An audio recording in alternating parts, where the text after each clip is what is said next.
सैर कर दुनिया की गालिब, जिंदगानी फिर कहाँ। जिंदगानी गर रही तो नौजवानी फिर कहाँ।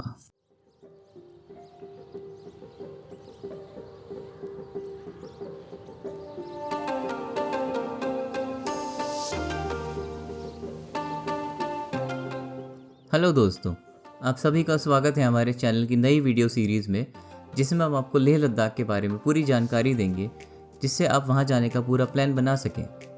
लद्दाख फेमस है अपने स्टनिंग लैंडस्केप्स, एंशिएंट मॉनेस्ट्रीज और वाइब्रेंट कल्चर के लिए।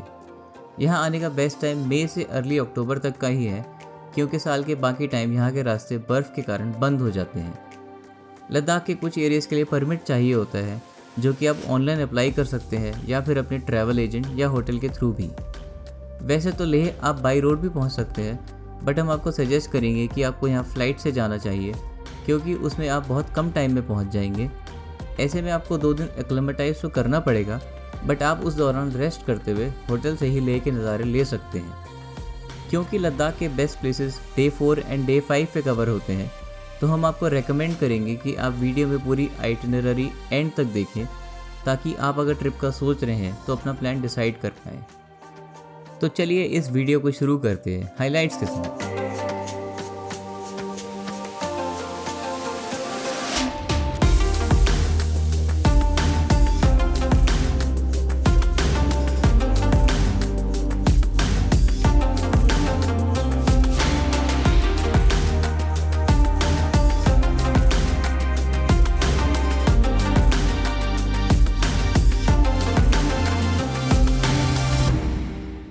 तो जैसा कि हमने आपको बताया, फ़्लाइट से लेह पहुंचना काफ़ी कन्वीनियंट है, तो हम दिल्ली के T3 एयरपोर्ट से चल पड़े सीधे प्लेन पकड़ के लेह की ओर।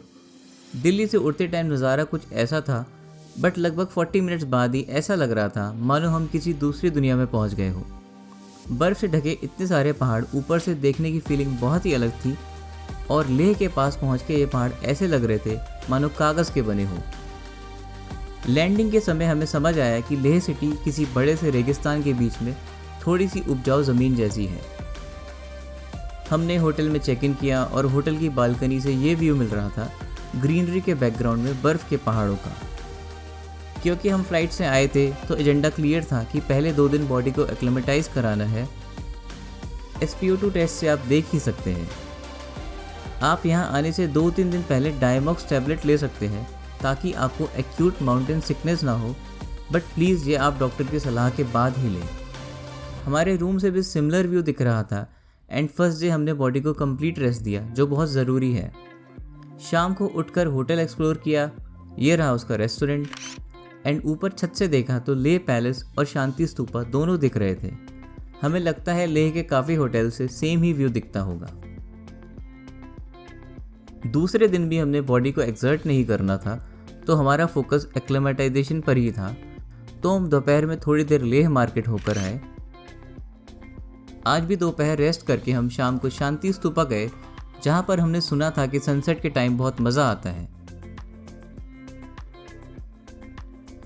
ये बुद्धिस्ट के लिए काफ़ी प्रोमिनेंट रिलीजियस स्ट्रक्चर है, एंड साथ ही साथ यहाँ से बहुत बढ़िया पैनोरामिक व्यू मिलता है सराउंडिंग एरियाज़ का।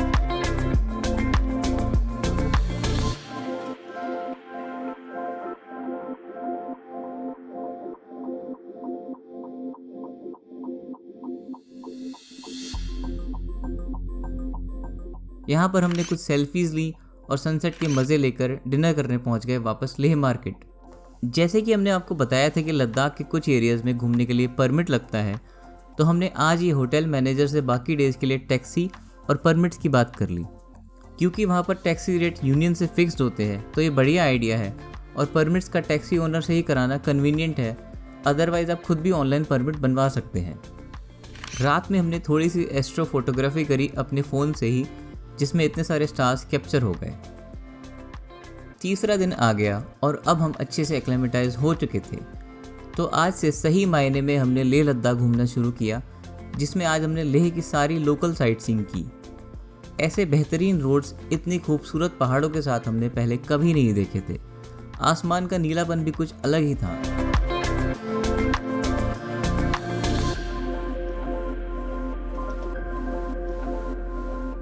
सबसे पहला पॉइंट आया हॉल ऑफ फेम, जो कि हमारी इंडियन आर्मी का वॉर मेमोरियल म्यूजियम है, मगर इसको हम शाम को होटल वापसी के टाइम पर ही देख पाए।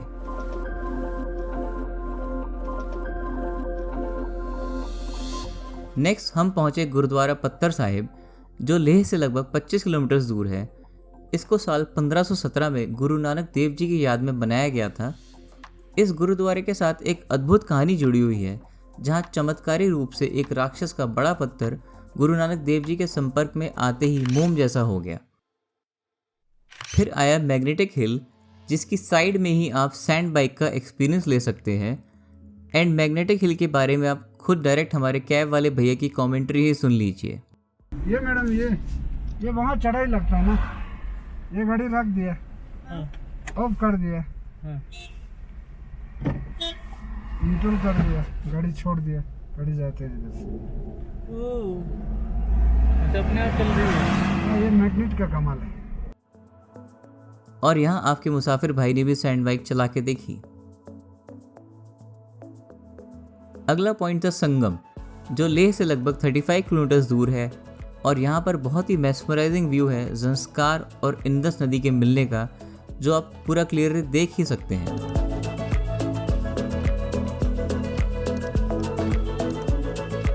आप नीचे संगम के बिल्कुल किनारे के पास भी जा सकते हैं।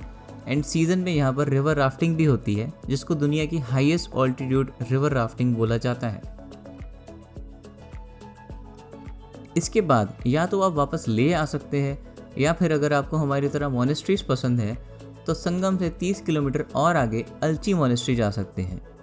यहाँ पर कुछ रोड्स इतनी स्ट्रेट हैं, आगे कई किलोमीटर तक का रास्ता साफ दिखाई दे रहा होता है। अलची मोनेस्ट्री के पास आपको वहाँ का एप्रिकॉट जूस ज़रूर ट्राई करना चाहिए। डे 4 का प्लान था लेह से नुब्रा वैली जाने का, जिसके रास्ते में खारदुंगला पास पड़ेगा, जो कि दुनिया के सबसे ऊंचे मोटरेबल रोड्स में से एक है। तो हमने आराम से अपनी जर्नी स्टार्ट करी नुब्रा के लिए, इन मिट्टी के पहाड़ों का व्यू देखते हुए। आगे बढ़ते हुए ऐसे एपिक व्यूज़ देखने को मिले, जिनसे अगर आपको प्यार हो जाए तो हमारी कोई रिस्पॉन्सिबिलिटी नहीं। और खारदुंगला के पास पहुंचकर ऐसे खारदुंगला टॉप पर पहुंच के अलग सी ही अचीवमेंट वाली फीलिंग आ गई। इसकी हाइट 17,982 फीट यानी कि लगभग 5,400 मीटर्स है।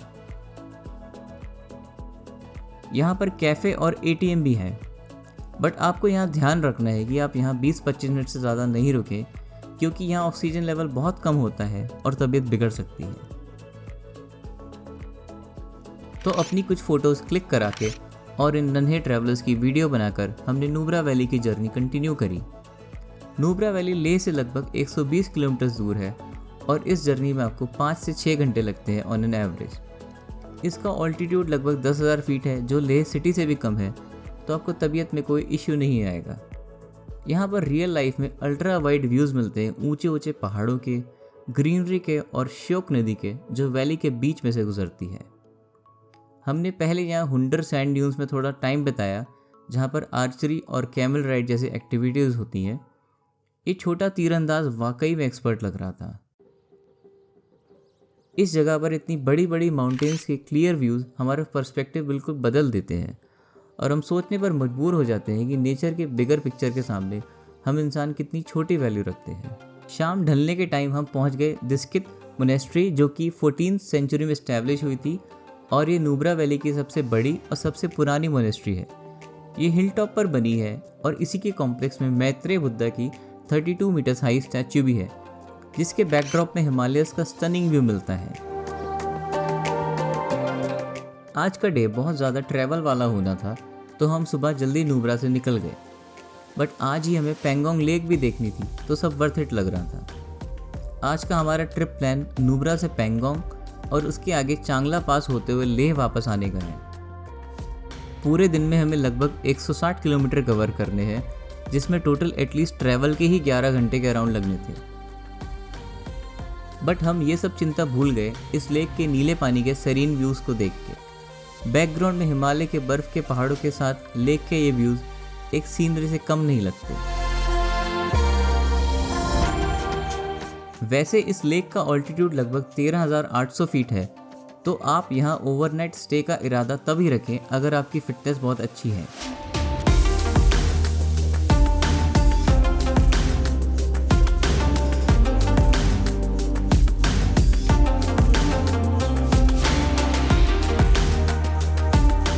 यहाँ पर 3 इडियट्स मूवी की थीम में कुछ पिक्स भी क्लिक करा सकते हैं, जैसे कि यहाँ हमारे भैया भाभी ने किया।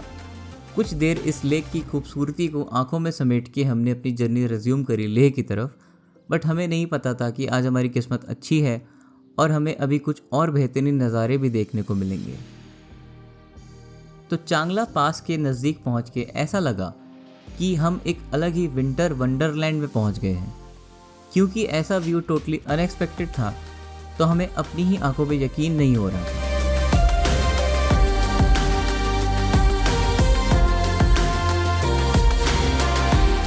थोड़ा आगे जाने पर स्नो हमें रोड पे ही भी मिलने लगी और उसके आगे स्नो ने पूरा रोड कवर कर लिया। हमें तो यहाँ मिक्स फीलिंग आने लगी थी, व्यू देखने की खुशी और रोड पे स्नो के डर की, बट वहाँ के ड्राइवर्स के लिए ये बाएं हाथ का खेल था। और यूं ही हम पहुँच गए चांगला पास, जहाँ पर हमने लाइव फ्रेश स्नोफॉल के मज़े भी उठाए, जिसने हमारा ये एक्सपीरियंस अनफॉरगेटेबल बना दिया।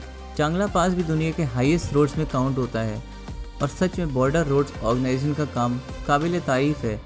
वैसे कुछ टाइम के लिए रोड्स बंद हो सकते हैं, तो आप बफर टाइम लेकर चलें, और अगर एडवांस में पता चले कि चांगला के पास रोड्स बंद हैं तो आप नीचे ही कहीं स्टे कर लें और अगले दिन सुबह ले के लिए निकलें। यहाँ पर एक कैफेटेरिया भी है जहाँ हमने जल्दी से कॉफ़ी पी और अपनी लेह की तरफ जर्नी आगे कंटिन्यू की।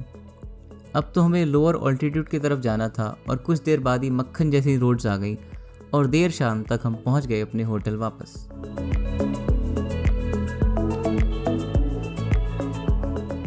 आज हमें लद्दाख की इन खूबसूरत यादों को अपने जहन में सहेज कर अपने घर वापस आना था।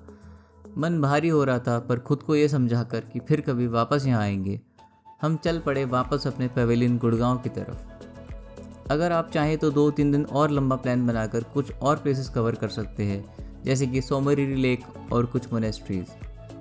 आप हमें कमेंट्स में बता सकते हैं कि आपको कौन सा पॉइंट सबसे अच्छा लगा लेह लद्दाख में। अगर आपको ये वीडियो पसंद आई हो तो इसको लाइक करना ना भूलें, और ऐसी ही और वीडियोस देखने के लिए हमारे चैनल को सब्सक्राइब कर सकते हैं। तो चलिए मिलते हैं किसी और वीडियो में। Bye bye.